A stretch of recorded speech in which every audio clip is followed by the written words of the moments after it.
Una sa lahat, Mag-isip-isip sila, matuto sila gumawa ng budget nila. Bakit tayo mag-iisip ngayon, ba't wala sa NEP? Thank you for the lecture, Senator Loren. I'm not lecturing. Mga kapatid, alas 5:30 na. Ito na mga bumabanderang balita. Napikon si Loren, Senator Loren Legarda, naubos ang pasensya sa BICAM. Secret insertions, Speaker Bogie D. pinabulaan ng may mga palim silang dinadagdag sa budget ng DPWH.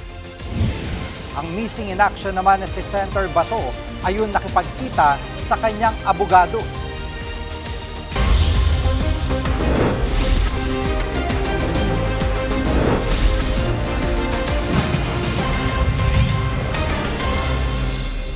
Target ng mga mambabatas na tapusin ngayong gabi ang BICAM meeting para sa 2026 budget.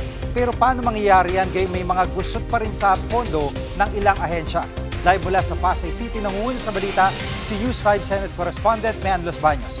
Mean, bukod sa pondo ng DPWH, ano pa ang ibang mga problema sa budget?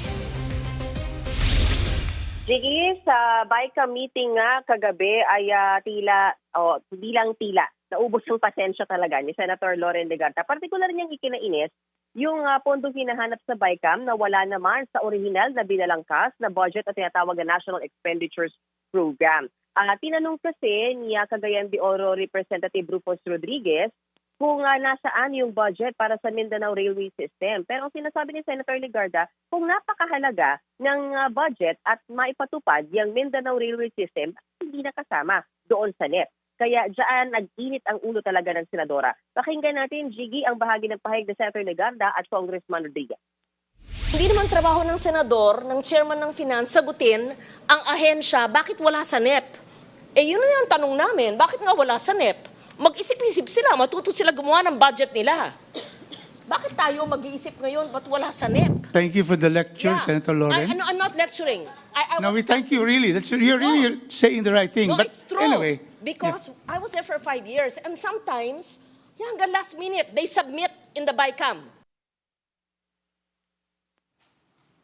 At may 19 na ahensya ng aprobadong pondo. Anong plano para sa budget ng DPWH? Tama ka, Jiggy. Kasama nga sa plano, or dapat talaga, maisalang na ngayong gabi yung pondo ng DPWH at magkaroon na ng pinal na desisyon dahil dapat ito na yung huling gabi ng BICAM at matapos na talaga nila na mabalangkas itong 2026 national budget. Pero wala pa rin pinal na desisyon para sa pondong yan ng DPWH. Kung matatandaan mo, Jiggy, pinababalik or hinihiling ng DPWH na ibalik yung 45 billion pesos na budget ng ahensya na tinapyas ng Senado. Pero ang Senate contingent kasi, Jiggy, hindi payag sa full restoration. Habang ang House contingent naman, gustong gawing per project ang budget cut at hindi across the board. Ayon kay Finance Committee Chairman Will Gatchalian, posibleng hindi maibalik yung buong 45 billion pesos. Pero hanggang ngayon kasi, inaaral pa yan ng team ni Senator Gatchalian. Pakinggan natin ang pahayag ni Senator Will Gatchalian ng Finance Committee Chairman. Kasi na yung argument ng BP, hindi siya implementable dahil yung binigay sa amin, too general raw yung number. So ngayon, may rami ng details. So obviously, liliit na yung savings na 45 billion na kinumpute namin. At may aligasyon si ACT Teachers Party List Rep Antonio Tino na may Senate Pork Barrel Fund sa 2026 budget. Ang tugon dyan ng mga senador?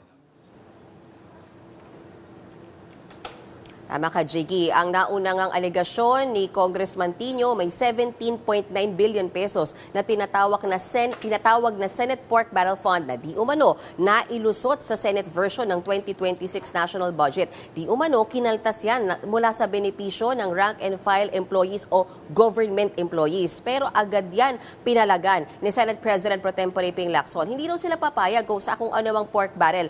Tingin niya, sabi niya, baka tamad lang daw mag-research si Congressman Tino o baka dinidestabilize niya yung buong Senado. Pakinggan natin, Jiggy, ang bahagi ng pahayag ng Senator Ping Lacson at Congressman Tino. Hindi siya nag-research.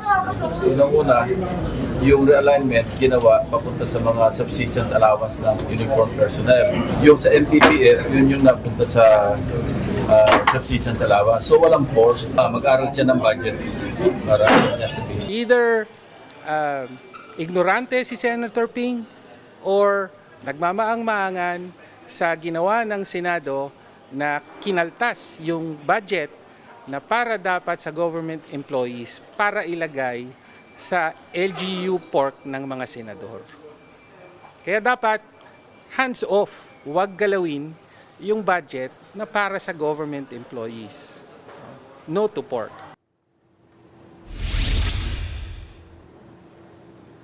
Jiggy, pasado 5 p.m. nga ay gumulong na itong BICAM at inaasahan ma-ratify pa rin yung national budget by next week in time para mapirmahan ng Pangulo bago matapos ang taon. Jiggy? Yan ang ulat ni Mian Los Baños live mula sa Pasay City. Kung may nag-akusang may pork barrel ang Senado sa 2026 budget, may secret insertion sa mandaw ang Kamara. Pero tinanggihan ni Speaker Bogie D. Live mula sa Batasang Pambansa, nangunguna sa balita si News 5 House Correspondent Marian Enriquez. Marian, saan ba nanggagaling itong aligasyon na may secret insertion daw ang House version ng budget? Jiggy, sa ulat nga ng Philippine Center for Investigative Journalism o PCIJ, aabot daw sa 23 billion pesos ang proposed insertions ng Kamara sa pondo ng DPWH. Base rin nga doon sa ulat, ang pinakanakinabang daw sa umunong insertions ay ang distrito ni House Speaker Bogie D. Aabot daw sa 2.6 billion pesos ang insertions para sa distrito ni D. Pero giit ni Speaker D walang illegal at palihim na pagsingit ng pondo sa panig ng Kamara. Malinis at tapat daw ang naging proseso sa paggawa ng budget. Lahat daw ng nilalaman ng panukalang budget mula sa Kamara ay dumaan sa tamang proseso. Dagdag pa nga ng liderato ng Kamara ay binuksan sa publiko ang lahat ng budget hearings. Giit naman ni Navotas Representative Toby Chanco at Assistant Majority Leader Zia Alonto Adyong, hindi maituturing na insertion ang pondo o dagdag na pondo na dumaan sa second at third reading. Narito ang kanilang pahayag. So natural lang po na tayo ay hihingi ng karagdagang pondo sa ating lugar. At kung ito po ay pinagbigyan, hindi po yan insertion. There will be amendments to the line items, no? But as far as the word that insertion, because it connotes something is being done illegally, it is not. At Maria, di pa rin nagkakasundo ang Senado at Kamara sa budget ng DPWH. Anong tingin dito ng ilang mga congressman?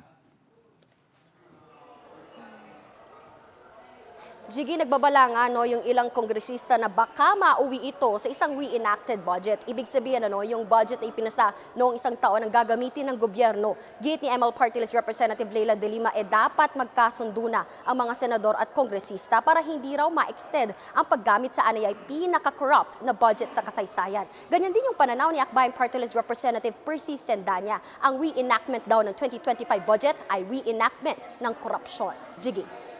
At pinuna rin ni Congressman Paulo Duterte ang pag-aproba ng BICAM sa budget ng AIX ng DSWD. Anong dahilan ng pagtutol dito ni Congressman Duterte?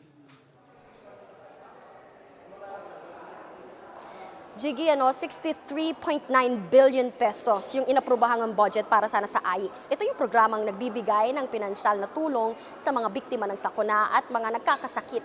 Giit ni Pulong, nilipat lang sa AIX ang pondo mula sa flood control projects. Ginagamit din daw ang programa bilang political weapon ng mga kaalyado ng palasyo. Nauna nang iginit ni Senator Erwin Tulfo na may mga provision naman sa budget para hindi maggamit sa politika ang AIX. Tayong DSWD lamang daw ang mamimili ng mga benepisyaryo at hindi naman mga politiko. Yan muna ang latest. Balik sa'yo, Jiggy. Yan pong ulat ni Marian Enriquez live mula sa Batasang Pambansa. Susunod, mas matipid at mas mabilis sumanong EDSA Rehab. Sisimula na sa bisperas ng Pasko. Diyan lang kayo mga kapatid, dapat una sa lahat.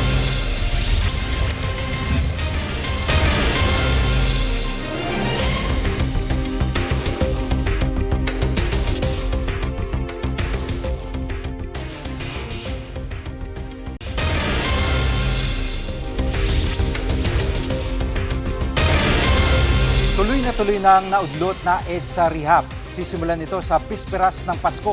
Live mula sa EDSA Mandaluyong, nangunguna sa balita si Kari Cator. Kari, ano ang mga binago sa plano ng EDSA Rehab? Jiggy, mas mabilis at mas matipid daw ang gagawing EDSA Rehab dahil sa orihinal na plano na 2 taon, 8 months na lang ito. At sa bagong plano nga, ay mas makakatipid daw ang gobyerno ng 11 billion pesos. Sa unang 4 na buwan o doon sa phase 1 ng proyekto, aayusin ang Rojas Boulevard sa Maynila hanggang Orense sa Makati. At sa phase 2, isusunod yung mga natitirang bahagi ng EDSA na aabot sa Quezon City. Ayon sa DPWH, sa halip na buong highway ay mga piling bahagi na lang din ang isasara. At bukod dyan, gagamit na rin daw ng bagong uri ng aspalto na magiging mas matibay at hindi mabilis masira. Jiggy. At Kari, noon ay sinuspinde ng Pangulo ang EDSA Rehab dahil sa perwisyong traffic na idudulot nito. Pero ngayon, ano ang bagong solusyon o pananaw ng DPWH dyan? Jiggy, sa gabi halos lahat gagawin ang EDSA, lalo na kapag muling nagdagsaan ng mga sasakyan pagkatapos ng Christmas at New Year. Pero bago yan, magdamagan o 24/7 yung paggawa sa EDSA na sisimulan ng alas 11 ng gabi sa bisperas ng Pasko sa December 24 at matatapos ng alas 4 ng madaling araw sa January 5, 2026. At mula naman January 5 hanggang May 31 o posibleng mas maaga pa raw, alas 10 na ng gabi hanggang alas 4 ng madaling araw na lang ang trabaho sa kalsada. Ang road blocking, gaya rin ng nabanggit natin kanina, gagawin na lang doon mismo sa mga pile o apektadong lugar. Pakinggan natin yung pahayag ni DPWH Secretary Vince Dizon tungkol dyan. There will be minimal disruption. Hindi na mangyayari yun. No? So dito sa EDSA, re-reblock lang natin yung kailangan talagang i-reblock. Yung talagang may sira na. Kari, paano yung mga EDSA busway habang umuusad ang EDSA Rehab? Jiggy, tiniyak naman ni Acting Transportation Secretary Giovanni Lopez na hindi mawawala yung dedicated na linya para sa mga bus sa EDSA habang ginagawa ito. Ililipat lang daw ito simula sa December 24 pero target din na maibalik agad sa dati sa pagdating nga o pagpatak nga ng January 5. At handa rin daw ang DOTR na mag-deploy ng mga dagdag na bus kung sakali at magkakaroon din ng mga bagong bagon ng tren sa MRT3 simula sa Pasko. Jiggy.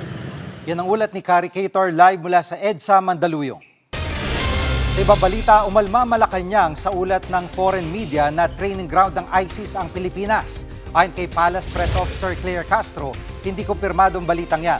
Lumutang ang ulat ng mapagalamang namalagi sa Pilipinas ang mga namaril sa Bondi Beach sa Sydney, Australia. 15 namatay sa pag-atake. Pero maging AFP, hindi kumbinsidong may kakayang magsanay ang mga terorista sa bansa. Apilan naman ng palasyo sa foreign media maging mapanuri at responsable sa pagbabalita.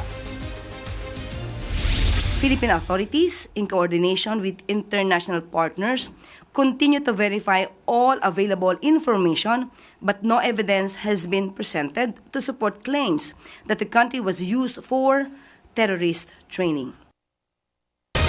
Susunod, sa dokumentado, Noche Buena galing sa basura, pantawid ng ilang Pinoy ngayong Pasko. Huwag kayong bibitiw, dapat una sa lahat.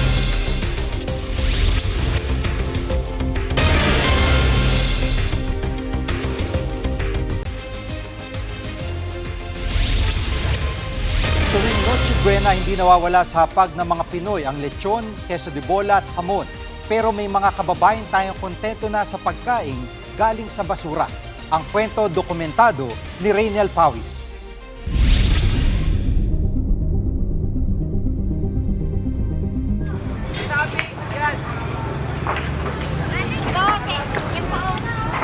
Literal na walang humpay sa kilos ang mga tao rito sa landfill sa Rodriguez, Rizal. Araw-araw, samot-saring sako ng basura ang kanilang kinakalkal upang makita kung may pwede pang maibenta. Pero bukod sa mga bote, bakal at karton, buhay pa rin ang mga nagpapagpag ng pagkain o mga namumulot ng karne mula sa basura. Ipalagay ko kanina niya, kater ko, kompleto ako. Tali na lang natin. Dali na lang ulit. Madumihan Isa na nga riyan, si Nanay Feli. Wala diri pa. Wala, bag to eh. Sandali lang, sir. Pagbukas ng isa pang supot, Ramdam na tila nakajackpot si Nanay Feli sa kanyang nakuha. Nasero, muna ipagpag namin. Ay, marami pa. Oo, kani, naisda, panghalo-halo ko na. Malamig pa, oh. Matapos makuha ang halos 10 kilong karne, diretso na sa tindahan si Nanay Feli. Toyo, bawang, sibuyas, oh. Bumili siya ng mga panahog sa kanyang lulutuing hamonado de pagpag. Palagi niya raw itong niluluto tuwing Pasko at naisipan na ring ibenta sa mga kapitbahay. Paghugas, Isa-isahon, sir. isa-isa. Wala ni amoy, sir, kasi bago ni. Wala bang amoy? Wala. Ang putahe raw na ito ni Nanay Feli, paborito rin ng kanyang mga anak. Etong luluto mo na to, nire-request din nila lagi sa ito. Oo, gusto nila to. Gusto nila to. Gusto nila. Ito yung lasa ng Pasko para sa'yo. Opo. Tila simple man para sa marami ang paraan ng pagluluto ni Nanay Feli, grande na ito para sa katulad niyang hindi kayang makabili kahit 1/4 na karne sa palengke. So, ito na nga yung hamonado de pagpag ni Nanay Feli. Sabi mo nga, Nanay, pag binenta natin to, sa tingin mo, magkano kikitain mo? 600. Nasa 600 pesos. Yung mga recados natin, nasa 200 lang kanina, no? Oo. Sige, tikman muna natin, ha? Madaming bigas eh. Ano? Approve. Masarap nga. Matapos nga ang lutuan, tikiman time. Kanina, natikman natin yung sabaw lang, no? O yung pinakasarsa. Ngayon, tikman na natin yung laman.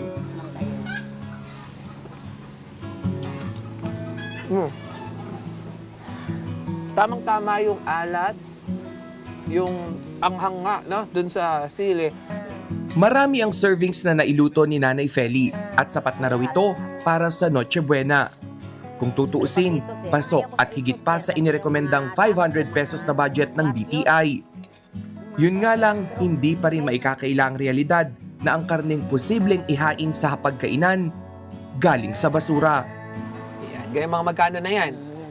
Mga magkano na yan? 60. 60 pesos. Walang sauce. Wala na. Wala na. Ganun na. Malulugi ka na kapag ano. Ganun na yun. Be? Dahil marami-rami ang nakuhang pagpag, patitikim muna ni Nanay Feli sa mga kapitbahay ang kanyang niluto. Ito. Hamonado de pagpag. Hamonado de pagpag. Okay. Sarap. Marahil totoo nga ang kasabihan na may pera sa basura. Pero ang tanong, hanggang kailan mamumuhay ang mga Pilipino sa ganitong klase ng laylayan? Ako po, si Reynel Pawid, mukha ng maliliit, isyong malalaki, dokumentado. Nakipagkita sa kanyang abogado si Senator De La Rosa sa Facebook post attorney Israelito Torion. Ibinahagi niya mga larawan at video habang kausap ang senador. Sa caption, pinayuhan niya pa si Senator Bato na mag-ingat dahil marami raw na nanghahanting sa kanya. Hindi dinetali ni Torion kung ano ang kanilang pinag-usapan at kung saan sila nagkita. Mahigit 1 buwan nang hindi pumapasok sa Senado si De La Rosa mula nang lumabas ang ulat na may warrant of arrest ng ICC laban sa kanya. Kami ang inyong mga kapatid sa Balitan at Public Service, dapat una sa lahat. Abangan niyo po ulit kami bukas dito sa TV5, 1PH, RPTV, True TV at 105.9 True FM.